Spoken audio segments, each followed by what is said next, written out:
नमस्कार, गिरगावकरांचा संप्रदायातर्फे मी तुमचं स्वागत करतो।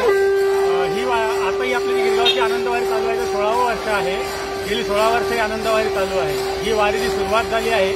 या वारीची स्थापना केवळ एवढ्यासाठी झाली की जे आतापर्यंत पंढरपूरला विठोबासाठी जे वारीला जातात तुम्ही बघताय, गेली शेकडो वर्षाची परंपरा आहे। 15-16 लाख लोक वारीमध्ये चालत जातात। तर आपल्या मुंबईकरांना आपल्या धकाधकीच्या जीवनामधून या वारीचा आस्वाद घेता यावा याच्यासाठी आपण या वारीची सुरुवात केली आहे। गिरगाव दर रविवार आषाढीच्या आदल्या दिवशी रविवारी आपली पंढरपूरची वारी आहे ती वर्षानुवर्ष फिक्स एका परंपरेप्रमाणे शेड्यूलमध्ये होती। त्याची कोणत्या प्रकारची मीटिंग किंवा अशी कमिटी वगैरे अशी काही नसते।